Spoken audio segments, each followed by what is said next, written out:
What is up, you guys? It's your girl Yinsu here for Upcomer, and we're back for another episode of Showstopper. As always, I'm joined by my very, very smug North American host, Tyler. Thank you, Yinsu. And today, as always, we have a very special guest. This week, not North America, we are going all the way to Europe for the lining, the darting, the superhero of lineups. We have him here. He is not average in my book, Yinsu, but it is AverageJonas from Team Liquid joining us today. Hello. I love the intro. Thank you very much. I appreciate that. Tyler does the most special. He does the most flattering intros. That. I feel like we should just get you to hype everyone up.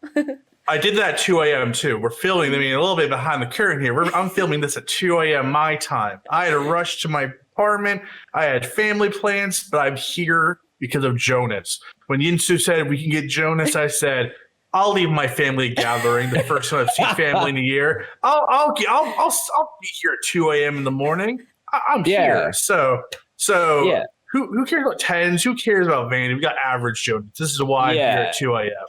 And I was grinding WoW till 5 in the morning and had to get up like 4.5 hours later to record this because who cares about WoW, right? It's all about, this is where it's all happening. And I'm not tired at all. I don't even look tired, so I don't understand what you're saying because I get that question a lot in chat, Like what else? Hey, streamer, you look tired. tired. Well, we're going to kick things off today with Roast My tier list as always, but this week we've got a very special tier list. Obviously, Jonas, you recently hit your anniversary for streaming. I saw on Twitter, very exciting stuff, but I'm not sure if you know this, but you've streamed a lot of games over the last year. Like, I think more than actual variety streamers, So we decided to pick out the top 10 games in terms of airtime that you have streamed and tier list those. Now, I've taken out Just Chatting. I think Tyler and I are both really big fans of Just Chatting, but it's technically, it's not. I tried to put ASMR up at S, but she said, no, you haven't done ASMR. So really difficult times for me.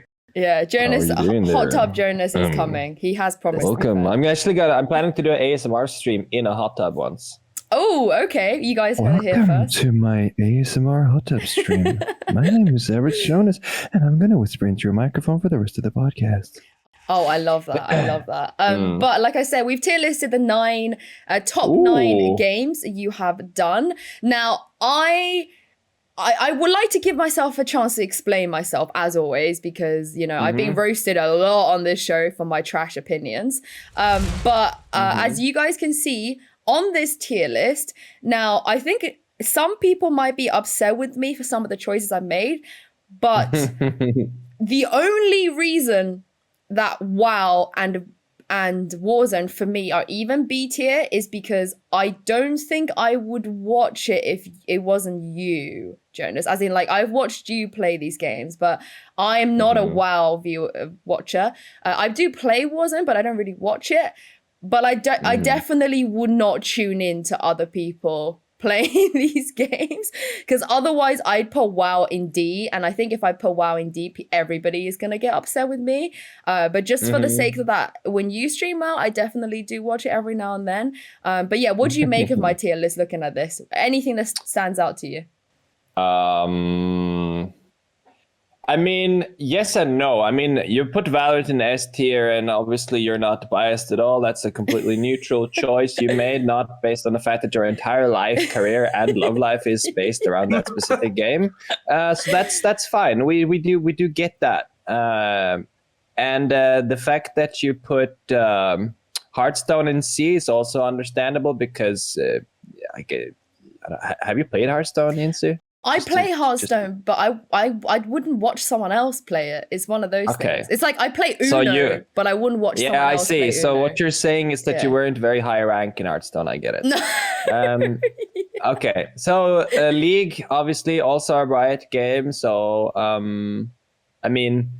I recently played League also because I'm doing the Twitch Rivals thing. So I wanted to understand the game a bit more. I have a big background in other MOBAs. I've played a lot of Dota 1, like back in the time when it was a Warcraft 3 mod. And I really think League is actually surprisingly entertaining. But of course, as a viewer, one of the problems is that sometimes it can be hard to understand all the details, like what all the characters do, and like sometimes things can happen really quick. But I do understand the position. Yeah. Are you upset with me about Overwatch? Because I know your background in Overwatch. We'll get to that. Oh no. Well, we're working our way downwards. Okay. Beat Saber, that one is, for me, Beat Saber is S tier. Just because, like, the thing is that I think the problem with Beat Saber is simply DMCA. And that is why I'm not streaming it anymore. Because like the game, you're so limited to what you can use. You cannot even play all the songs that are in the game because of DMCA issues with Twitch. But it's the one game where like it's super entertaining to watch. It's super entertaining to play. You become physically fit and you listen to great music. Like there's no other game like that. So that's like a definite like S tier game. But it basically gets slapped due to DMCA. Apex as well. Personally, I have more fun playing Apex than Valorant, I'll be honest. But that could also be because I played Valorant for a good 2,000-3,000 hours in 1 year. That's probably like a little bit why. I played a lot of Apex in the past too. But I definitely put that up there as one of the games that I will always be playing. I think it also makes sense from adding some variety to play Valorant. Like to transition your audience to a new game is really difficult, and one of the big challenges as a streamer that grows is how to find new audiences and how to stay relevant. And you have to like, you can't just put all your eggs in one basket. Yes, there you go. And you have to like add some variety. So Apex is definitely up there. Burning Crusade, I mean, I did say that that's what I was doing up at 5, and I actually do. Like you said, I was gonna roast you a bit, but the Burning Crusade thing actually makes sense. That's I can't really roast you on that. It's because Burning Crusade is a game that you play for yourself. You don't play to entertain people. Like I streamed it for a little bit. I realized that there's no point. Burning Crusade is my like get together with the boys after work to have some fun, you know. That's literally Burning Crusade for me now. So, and sometimes that fun escalates into riding around on my flying mount to mine Fell Iron at 5 a.m. But you know, it do be like that sometimes. but it's definitely yeah. I don't think I'd put Warzone and Burning Crusade in the same category though, because I do think Warzone is on par with Apex in terms of like entertainment value. I think it adds a lot. Like there are so many streamers that are just popping off in Warzone because it has a lot of replayability. However, the fact that there's no proper ranked system yet still really like grinds my gears. I just don't get that. They're like, how can a game stay alive for so long without a rank system? That's, I don't know. Hearthstone. One of my all-time favorite games. Again, kind of like almost every game Blizzard makes, that it becomes pretty boring to watch. So, but I do think that anyone who puts Hearthstone high up are good in Hearthstone, and anyone who puts Hearthstone very far down on the tier list is pretty bad in Hearthstone. I'm just trash. I'm C tier. I mean, actually, C is generous there. I'm like F tier. Yeah, I was gonna say. I've been legend in Hearthstone twice, I think, or 3 times, and it is one of like, from like a mind game point of view, it's one of my all-time favorite games. In the way you get into your opponent's heads, and of course, there's randomness in every card game, but there's also a lot of ways of controlling for that randomness, and that's what I think is really cool. It's pay to win, though. It isn't, though. You can get any of those cards, actually almost any of those cards, but it just takes so long to grind without paying for the packs. It is physically possible, and I know that some few cards I think are behind like expansion packs or something. So I definitely see what you mean in terms of like the game is a free-to-play game, and some of it has to be behind a paywall, but it's not technically like pay to win, it's pay to save time, I guess. No, but I'll be honest, there's been like a hefty sum gone from the account due to Hearthstone. Okay, we'll do scavengers now. Yeah. Leaving Overwatch last? Oh god, I'm nervous. All right. So scavengers for me was an interesting one because it was a sponsored stream. It was they reached out to me and they were like, "Hey, we want you to try this game. We know that you like Apex. I think you're gonna enjoy this." I found scavengers surprisingly entertaining because it was a completely new take on the battle royale mode. And I know how many people are, we have seen so many battle royales. But I do question how easy it is to understand for a viewer because sometimes you're fighting mobs and bosses and sometimes you're fighting other players. And the game was doing pretty well on Twitch when it had Twitch drops, but that's always like my criticism to games. Like, how do you transition from like being a game that is hyping yourself up in the beta phase with like drops and streamers with sponsored streams into actually like having a full game that people still want to stream as a main game? Because it felt to me like it was one of those games where like I'll stream it for a little bit when it's hyped, but I wasn't like feeling the long-term part of it. But I do respect them trying like a different take on the BR genre, and I had a lot of fun playing it, especially because I tried it together with some friends. And like the fact that like and the freaking thunderstorms, it looks so cool. Like there's a tornado that can suddenly like come towards you, and if you get closer to it, you start freezing, and then you need to find shelter, or you'll like die from frost injuries. So those things are like really cool, but it might be like too much for like if you want it to be a competitive battle royale. It's maybe okay now yeah. So Overwatch on D. First of all, when Overwatch came out, it was like a groundbreaking game. It was like everyone was like, holy crap, this game is cool.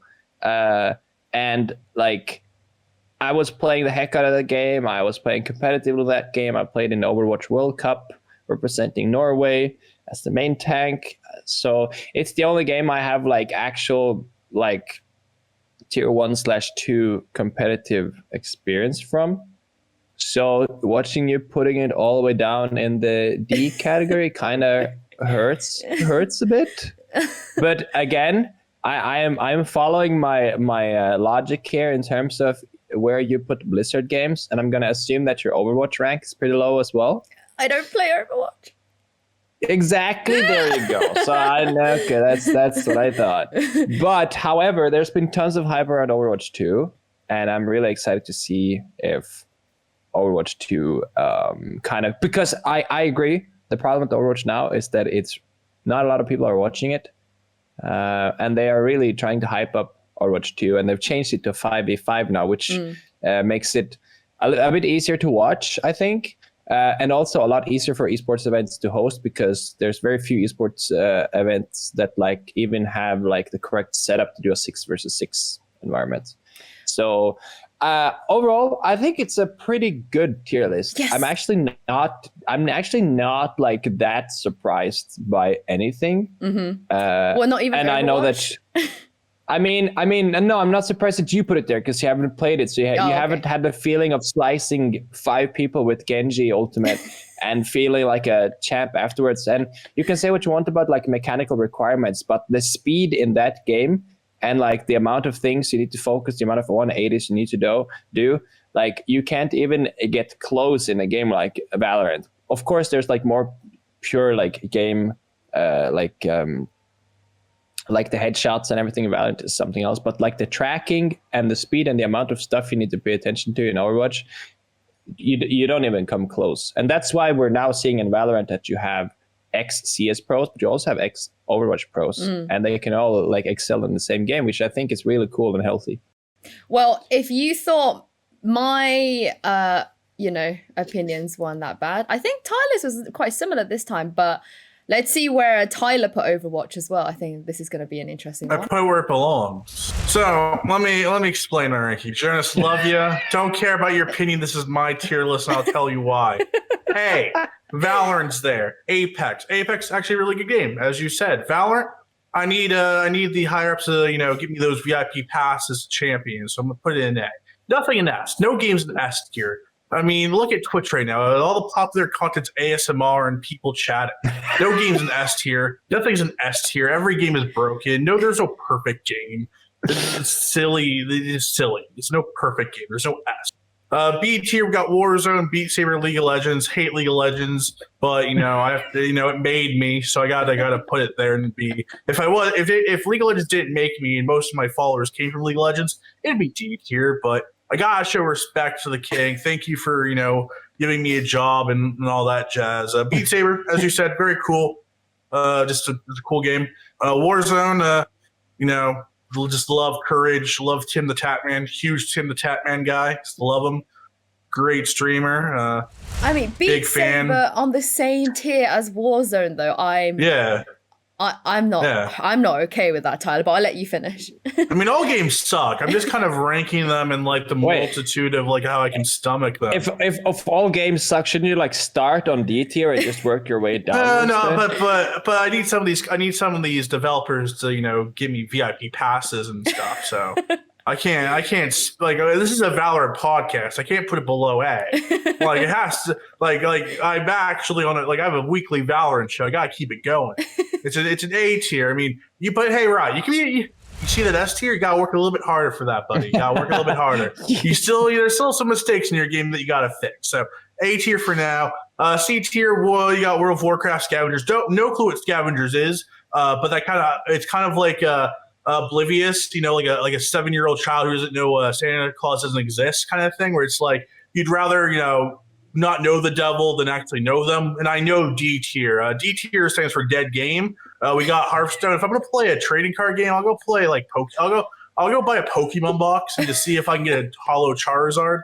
That seems more fun than Hearthstone right now. And Overwatch. I play Overwatch. I actually enjoy Overwatch. I think Overwatch is a good game. Spectator-wise, it's a terrible esport.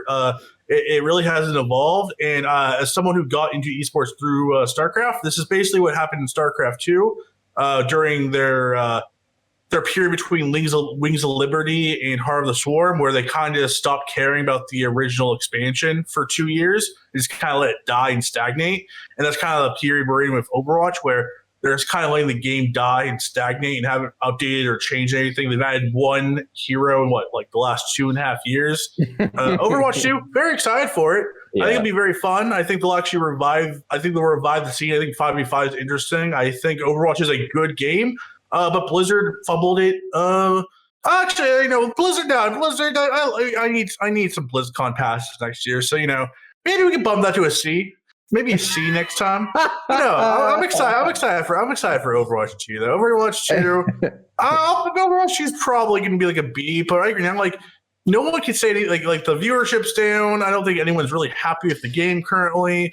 To the people who are actually still watching Overwatch League, who still watch it week in, week out, Bonnie on our amazing Raider on the Upcomer team.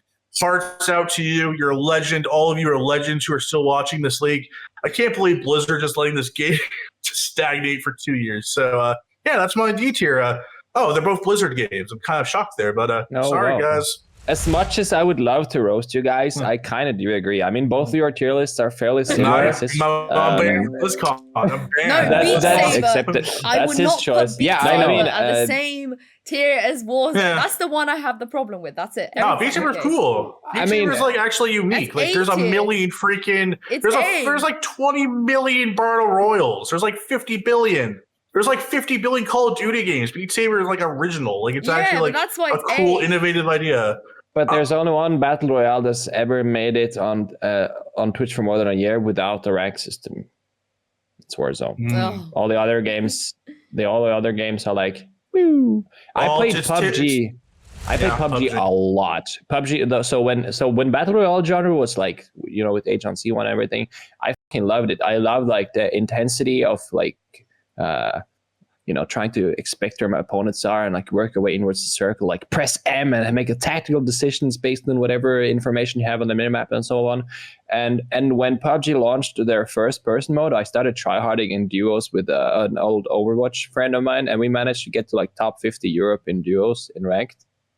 But PUBG is also so slow that's I think one of the things that killed the game, because I mean, I say killed the game because it's not really that popular on Twitch. Like we still have Korea. It is scene. Korea loves it. Korea loves PUBG. I mean we have a really good PUBG team in Team Liquid, and I watch all their matches, and they recently played in a LAN tournament in Korea, and the event looked insane. I don't know if you saw the stage with all like the different level. It's nuts. But it's just like you say, like sometimes there's an esport that is really popular in a specific region, and then the other regions are like really oblivious because the viewership doesn't translate to those regions.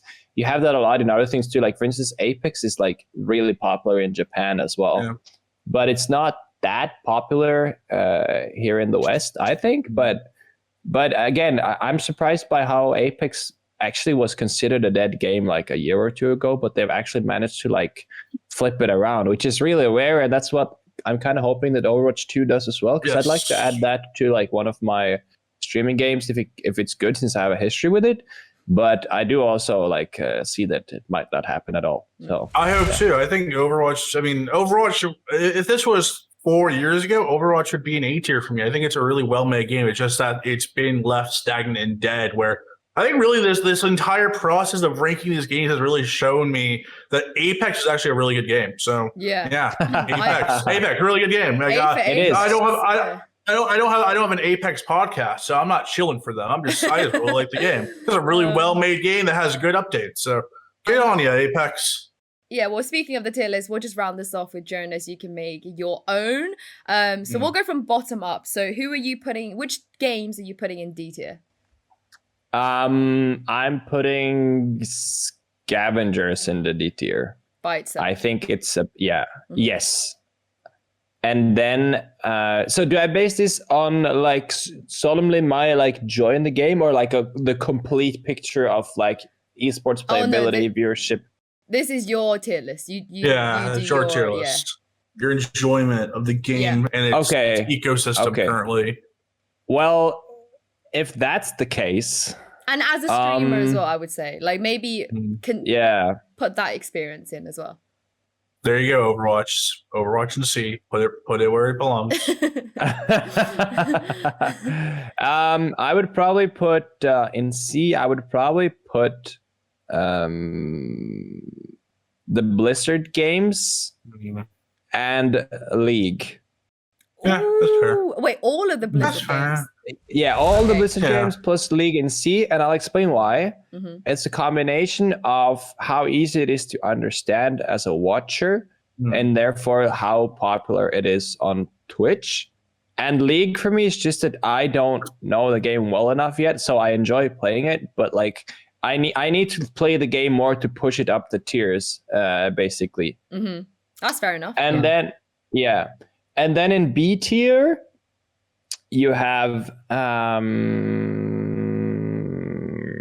Warzone, I guess. I'll take Warzone as well. I still think that game needs a rank system, and I think that like Apex is by far the superior battle royale in both terms of like replayability, fun, speed, but also entertainment value for the viewers. I think that Apex is a more fun game to watch. There's more crazy things happening, and I don't think a BR has to be super realistic. Because like at the end of the day, people are jumping out of helicopters in wingsuits, so it's not really that. And then in A, I am putting Valorant. Yeah. Valorant is not S tier for me. It is, however, the game that I blew up in because it made you. It made you, Jonas. Oh yeah, 100%. It's Tyler's League of Legends. And I'm, yes, and I'm forever grateful for that. And you know, I have like studied every corner and angle of every map. I know every freaking angle on everything. I know like every pixel. Yeah. Do you know, like there's so many times where like I literally tell my team, just click on a map where you want the arrow to land. I'll make it happen. And like the thing about that is that you kind of like embrace the game in such a technical aspect that you're kind of losing a bit of the joy in the game as well. Fun. Yeah, because it's like my favorite thing now isn't to like play comp or whatever, but I've been hosting 10 mans a lot recently, and it's really successful because we don't have to play with delays, so we can all interact with our chat. And it like I think everyone's content is better when like people know who you're playing with and against. So I'm trying to I've made like a Discord for all like the biggest Valorant streamers in Europe and trying to really like connect them and play together and have like a healthy, happy environment with a Discord bot with like custom MMR system and rank systems. So we actually have like a tier list within the Discord of how many matches people have won and lost as well. But like Valorant sometimes feels a bit like work. Yeah. And I think that's completely fine because that's, of course, what it currently is. And when you spend this much time making content on a game, and you're not a variety streamer yet, I think it's just natural that Valorant is not S tier, even though maybe it was when it came out and you were so excited about everything. KO coming out definitely helps me because all his abilities are lineup abilities, and I really love that agent, and I'm going to play him a lot. I might start playing ranked again with that guy. But that's A tier. And then in S tier, you have Beat Saber and Apex Legends. That's my honest opinion. Apex is a insanely fun game, competitive. There's some randomness in it, but it's just such a good game to play and watch. And the same goes for Beat Saber. It's such a fun game to play and watch. It's just sad that DMCA kind of slaps them in the face, but I don't have to take that into account when I'm making the tier list because that's not the tier list's problem. Yeah. Well, there we have it. Jonas's tier list for his top 10 most streamed games. Now we're going to move on to our second segment now, which is going to be a special for VCT Challengers 3 EU that is coming up. Now, Jonas, you're not just a streamer. You and I have worked together on a broadcast a few times here and there, and I know you're, very ingrained. You watch all of Team Liquid's Valorant games as well, and you're also very well known in the competitive scene, very ingrained in it as well. So we wanted to get your predictions ahead of Challengers 3 Europe, which would have kicked off by the time this video goes out. So you might get some bragging rights depending on how the teams are doing. So I'm going to kick off with a very simple question. Which European team do you think will be the biggest surprise? Ooh. I personally think G2. Because they have had some insane roster changes. And I think that it's suiting them really well, but it's also really hard to tell. I think that G2, like they had such an insane supremacy like when Valorant came out. And they were struggling to like scale onto the next meta because they were kind of lacking like leadership and structure. They were like just very talented players. So I'm wondering now if like this is gonna... I'm not saying that it's guaranteed that it's going to happen, but I feel like they might be like now the dark horse where like hopefully they can possibly have found the structure they need because it's such a big restructure that it's either going to go really good or really bad. So I think that's the team I'm most interested in watching how they play because I actually have no idea how they're going to play. And that's really interesting and also really terrifying. This is a similar question, but I don't think you can say G2 for this. Which team has the most David versus Goliath feel to them? Who's the David in the EU Challenger who can knock out a Goliath? Who's a smaller team that you think can make a big upset? I mean, G2 I guess is not a David. They are not a David. No. That's a $1 million roster more than likely. They are not a David in this equation. I mean, I guess it's like a question of definition, but like since NIP haven't like ever had like really good results, but I think they've been really close a lot of the time, and a lot of the time they've also done like groundbreaking stuff and been the first to play new comps like no duelists on Ascent and stuff. So I think I'd look at NIP as one of the teams that would like surprise people, even though like their current results in Valorant aren't like, recently haven't been that successful. But I think they're one of those who can like surprise people out of nowhere. Yeah, I'm with you. I feel like I say nowhere, but it's not nowhere. You know what I mean? Yeah. I feel like they could beat anyone. Like, they have something in them. I'm with you. I feel like if NIP shows up, they can definitely beat any team in Europe, which kind of leads on to the next one, which is some teams always kind of get overhyped. I think we definitely saw that in Challengers 1 and 2, and I don't think anybody thought Fnatic and Liquid were going to Iceland. Some of the teams were a little bit overhyped. So going into Challengers 3, which team do you feel like, which top team, I guess, you feel like might be a little bit overhyped or might have the potential to perhaps underperform from the expectations that the fans have? I think it's really hard to see. I mean, so in the previous Masters, I think the most hyped up region was definitely Turkey. I think that like a lot of the time we were talking about like people have been screaming Turkish players on 67 in ping, and they would just like Ferrari peek you and run you down every single round, very like fast and loose. But then, like, when the actual tournament came and they didn't really show up to the expectations, and there were also discussions if, like, this was also partially due to Ramadan because everybody was fasting at the time. And some people, like, had an opinion about all the Turkish players basically, like, being, like, hungry and tired, and that could possibly affect their play, which is perfectly fine to assume. That could be. But you also don't know.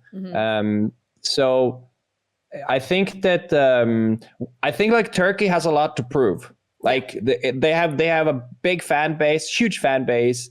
They have several like really like powerhouse teams where like all the players are superstars and they get tons of thousands of viewers on Twitch and so forth as well. So I think like they're definitely a region that kind of like needs to match that in their performance. I mean, BBL just needs to win a game, right? The fact that they didn't even win a single game in the playoffs was a huge surprise to everybody. But no, I'm with you on that one. Yeah. So we talked about the teams. Let's look at the players. Which player do you think can cause the biggest surprise? Who's your unsung hero or your dark horse player who you think can become the next Dirk guy, or the Yampy of the qualifiers who has a big pop-up performance? I mean, I guess he's not a surprise, but CNET is always going to be someone that I really want to watch. But that's not technically a surprise. It's just more that like we haven't seen Ascend play for a while. So I think like on the international scale, I think like the experts know a lot about how CNET really can tear up the scene with his jet operator playstyle that is like super aggressive. But I don't think like necessarily the general public outside Europe really knows in the same manner. So I think that like in an international tournament, I think he can surprise a lot of people. Kind of like, again, it's not out of nowhere, but it's one of those where like if you know, you know. And a lot of people still don't know because it was the same when Iceland happened, right? Yeah. Like most of the people watching the NA scene didn't even know about the other regions, and they don't know that. We knew Scream. That was it. Yeah. People knew Scream. Yeah, people knew Scream, exactly. They talk about my one taps, and that's pretty much it, right? So and like Boaster got international fame as well as much, and he really deserves it because he's like my hero. But that's another story. And I think that I think that like even though it's not technically like a dark horse or a player out of nowhere, I think that CNET is gonna surprise people if he gets a stage to do it on. It would be huge if he made it to Berlin. If he makes it to Berlin, like that adds another probably 100K viewers. So I'm pretty sure Riot is Riot is Riot's crossing their fingers for a Turkish team to make it, B CNET to make it. If you get both, then it's just like it's gonna blow the roofs off. Yeah, well, the Turkish super team is going to be the one, I think. Supermassive Blaze, I think, with Pora and Lores and all that lot. I think that's good name. That's going to be kind of crazy if they make it. But, speaking of that, Jonas, if you had to pick one player for some noob person who has never watched Valorant that wants to kind of tune in for Challengers 3, and you have to tell them, okay, this is the one player you need to watch every single game. You need to absolutely keep an eye on this guy. And I have a sneaky feeling I know who you're going to say, but who would you tell them to keep an eye on if it's just one guy? Scream. I knew it. I mean, he's off the stage, right? He's going. Tens has shown him the way to just pick Reyna and just body fools. And you win championships that way. It's been a difficult one for Liquid in finding the ways of everything, and like they've some comps I felt really comfortable with, and Adil played Sage in the start of Valorant. He transitioned to a few others, and he for a while was one of the few in the world who played Jett as a rifler, because he's not really an operator player, but his mechanics, it's just almost not like immeasurable. It's like you have very few similar players with that consistency. You have Tens and Dirk, and I think all of these players can, of course, like completely destroy at the right time. But I think Scream has, like, as we've seen on statistics as well, some of the most like consistent performances across all the tournaments in Valorant since it started, even on like not just a duelist. And that's maybe one of the difference that most of these other superstar mechanical players, they have been playing one or two duelists. So if he actually is now, because like we're not going to spoil too much Scream information, but like if he now actually is back on playing purely something like a Jett or a Reyna, it's going to be interesting to see how that, because like he wants to be aggressive. You can always tell that like Sage isn't really like, that's not his play style, but it's something he does because Sage is really good. And the fact that fragging out on a Sage is such a big value, because you can rest someone like Yumpy, who might sometimes be a bit too aggressive, but he, you can allow him to be if you have a rest, right? So, but at the end of the day, like the combination of like the his skill, his looks, and his like general like presence on like in game, like everybody like feels it when he's in the lobby. Because we were playing a streamer 10 man the other day. We were warming up, so we were like 5 man queuing in a death match, and we were like this. And there was like this guy who had 40 kills in a death match, and the rest had like 20. And we were like, there's no way this guy's legit, right? And then it would click afterwards. That was Adil in the same deathmatch lobby as us, and I was like, I whispered, I was like, that was you, man. And then he like inspected back and say, yo, bro, why are you playing 5-stack in deathmatch, bro? What is this? Like, we're just waiting for the rest. Stop bullying us, man. It was actually so hilarious. You gotta love Scream. You gotta love Scream. Yeah. He's a great guy, honestly. Yeah. Great guy overall. Like, they're coming back to their facility soon as well, so I actually get to hang out with him too. Overall, super positive, friendly team player, always like encouraging his team. Both him and Yumpy are such great players to have on your team. Like, they will always motivate you. There's no such thing as like them feeling like they, there was this thing about Liquid before where people would call it like the Scream team, and of course that's an issue sometimes, like if people are underperforming over a long time, but you will never hear that from him. You will never hear him publicly voicing his opinion, saying like, I'm carrying my team or anything like that. He's always like, even when we are duo queuing, he's like, it's okay, bro. You bounce back, you go next, like you just use your arrows. Yeah, he's a great guy. All right, final question, our second segment. Last week we had Vandy on. We posed the question to him, which 3 NA teams will be going to Berlin? He picked his own V1, the World Champion Sentinels, and Cloud9 Blue. We're putting you on the spot this week, Jonas. Which 4 teams, including CIS and Turkey, alongside the European teams, will be battling for those 4 seeds? Which elite 4 teams will be going to Berlin representing EMEA? Oh, God. No analyzing. Give us 4 teams. Just give us bang, bang, bang. Okay. 4 teams. Okay. Fnatic, Liquid, FPX, Gambit. Yeah. The exact same as mine. Yep, I'm with you there, brother. I'm with you. Some people just are built different, I think that is the kind of the chalk for it, right? I feel like those would be the 4 top teams just coming into the event. I think Ascend. I'm excited to see what Heretics can bring out with their new lineup of artists and I think Ascend with CNED will be fun as well. But I think if you're a betting man, if you're a betting woman, I think you're betting especially on the FPX Scrimbuck, not the Scrimbuck, but the FPX just aura has to come around sometime. Like, they need to make it an international event, or they're going to be. I can't take the hype anymore. So, Yeah. Angel, get your boys to Berlin, or I'm done with you. Get I them. mean, we're definitely gonna get Angel on this episode in the future, so you can tell him that yourself. I will tell him if they fail to make it to Berlin, then they're dead to me. They're dead to me, Yinsu. We pick the sheriff. Yeah. Well, we on that note, we're gonna come to a close for our final cool down segment. This is gonna be all about you, Jonas. Now, you've achieved so much over the last year. At this point, I think it's fair to say that you are one of the faces of EU Valorant, especially in the space that you're owning at the moment. A lot of people look up to you, and I think a lot of people aspire to kind of achieve what you have. So, I guess if you could give one single piece of advice on the secret to your success, what would that be? Be the hardest worker in the room. I know that's super cheesy to say, but like, if people think that it's just about playing games and having fun and you'll just grow to be a huge content creator, then you're completely wrong.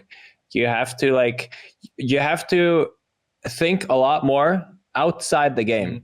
You have to think like a businessman. You have to check statistics. Where's your target audience? When are they online?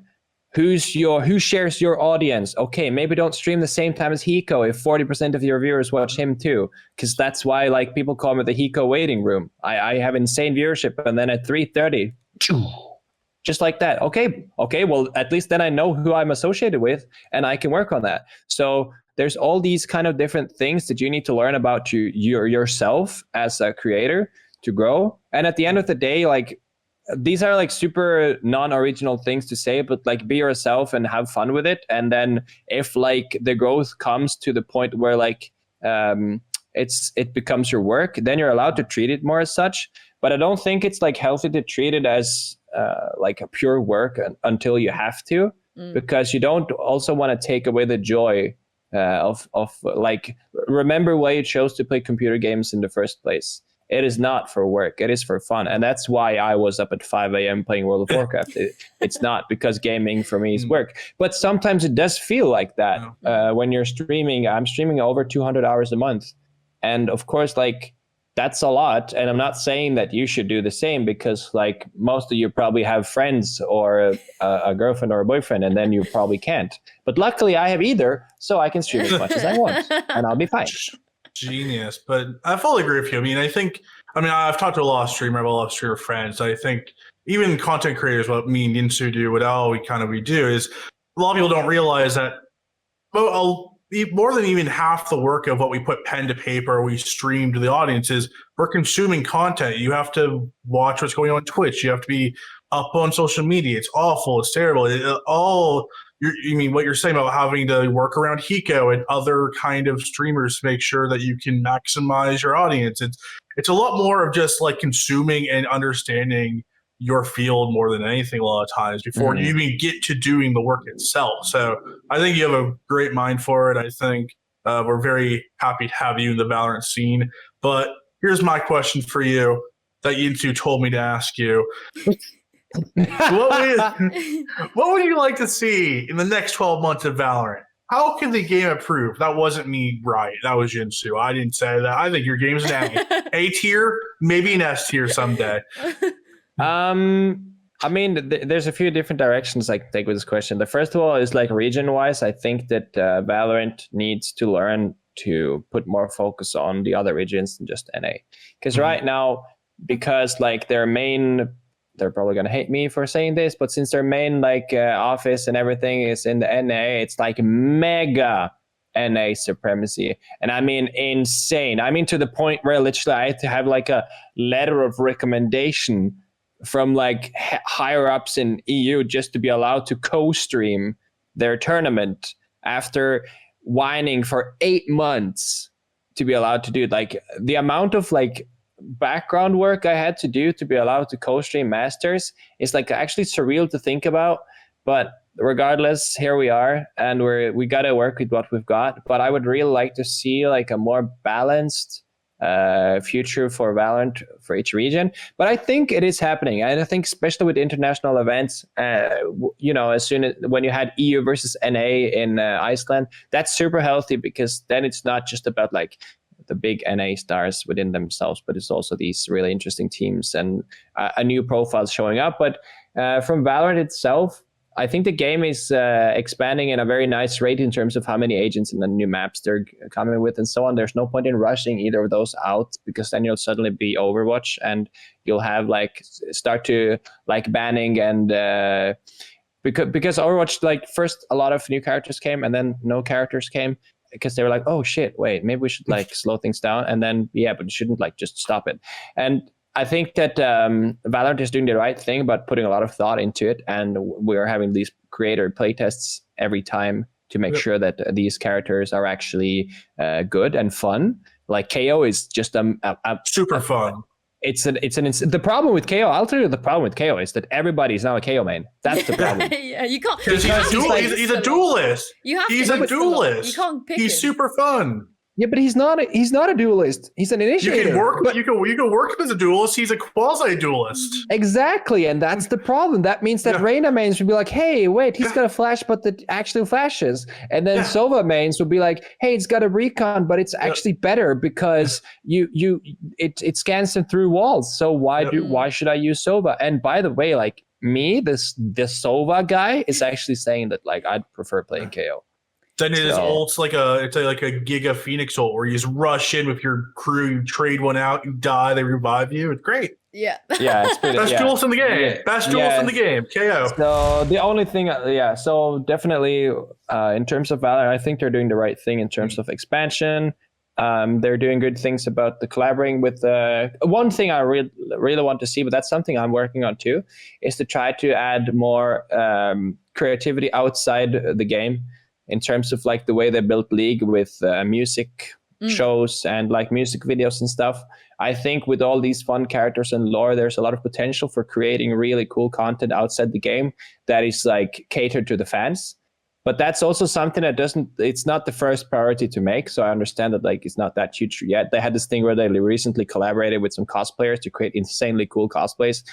There was an Astra one that was absolutely insane. Yeah, and I think and I think that moving towards more like less COVID, more LAN, I think that hopefully we'll naturally gain like this kind of more music-related, entertainment-related creativity outside the server, because I think that's really healthy both for the game and the game's fans, but also to like reach out to audience that maybe wouldn't see it if it was just the game.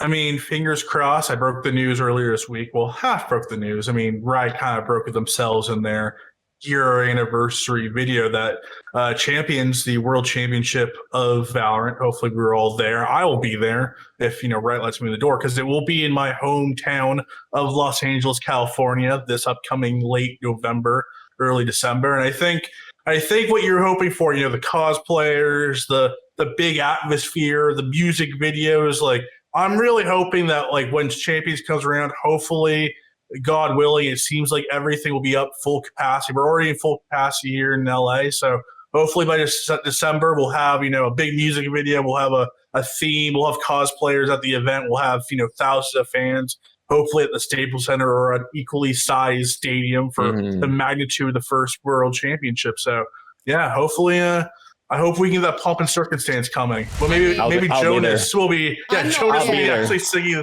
thing. I'm not going unless Jonas is opening the. He has to open it. It's Jonas and Boaster. Yeah, I'm boycotting. It's Jonas and Boaster. At this point, I don't care about Boaster about opening the show, but if Jonas doesn't do it, because I've seen him do it at First Strike, and if Riot doesn't let you do that, I'm not going. Let me ask you a question. How many like offline Valorant events has there been in EU/NA so far? It's 2, right? It's First Strike in Iceland. Yeah. Well, in studio, yeah. Yeah.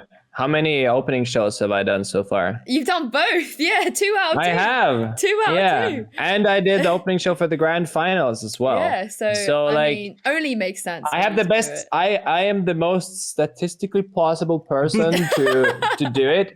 And we have team apartments in LA, so I can stay in LA for as long as I want. Yeah. True. I mean, Riot made this happen, But before we let you go, I have one last question for you. So going back to your streaming now, if you could collab with anybody that you haven't had a chance to collab yet in the world, who would it be and why? Ooh. Damn, there are so many different like parameters to why I would choose. Wow, that's a tricky one. I think from a FPS point of view, of course, Shroud is like one of those who I would love to like play with and understand, because like he's got such a like deep knowledge of the game and such a success as a streamer that it would be fun. But at the same time, he's like very laid back, so it's not necessarily that you would like learn that much new from collaborating with him compared to like watching his stream. So maybe that's not like the most I do think like in terms of like, also this is one thing about the EU versus NA thing, like sometimes I feel a bit alone here in terms of collab partners, which is also why I made this kind of like Discord community where we're like all playing together and stuff. And it's one of the reasons why I might move to LA in the future or somewhere in the US. We're gonna lose because you. don't leave us. Yeah. No, but it is definitely possible that I'll move due to like both like collab reasons, but also due to like sponsor opportunities and how like sometimes things are too good to like pass on. Of course, but the most important thing is happiness. So like regardless, that's why I want to like, before I make any rash decisions, I will actually go to LA and be there for a month and live at the team apartments and see how I like it, because the grass isn't always greener on the other side. I have a great place here in Utrecht and I can walk to everything, and I have an office with chefs right across the street getting lovely food every day, and I'm not guaranteed that same luxury if I move to Santa Monica or something. We have a lot of food apps here. We have a lot of food apps. Yeah, it's fine. We have Postmates. It'll be good. But yes, but I think that also another thing I would really love to do, because I really like this whole streamer culture in the US with like offline TV and a bunch of streamers constantly collaborating across different games, and basically they're all building their variety audiences. And I think like instead of like mentioning one specific person, I think I'd love to be a part of a community like that. It's just a shame that I don't feel like we have that in Europe at all. So if I want to do that, I have to like play on high ping with people from the US, and then we're basically back at mining fell iron in the Burning Crusade at 5 a.m. Europe's just too splintered, right? Like, I mean, I think it was the biggest reason why for so long the LCS was always seen as more profitable or kind of doted upon by Riot over the LEC nowadays, which has popped off exceedingly so, far more than the LCS nowadays. But it was because of the splintered sponsorships, right? Where you have so many different cultures in Europe that it's very hard to have those big collaborations where the French streamers are the French streamers, the Spanish streamers are the Spanish streamers, the German streamers are the German streamers. Where in NA it's kind of just a melting pot of everything. So I actually do, I agree with what you're saying. But I mean, hopefully, we will welcome you with open arms. No, Jonas, Tyler, if you want to come to North America. Stop trying to. I mean, we are the World Championship region. We are always open to big-minded people. We have Shazam, we have Vandy. We will take you, Jonas. We really need some more, five-head people in North America. So we welcome you with open arms to Los Angeles. You definitely need more five-head people in NA because they're all in Europe. So I do agree on that. Yeah. Okay, that is definitely fair enough. But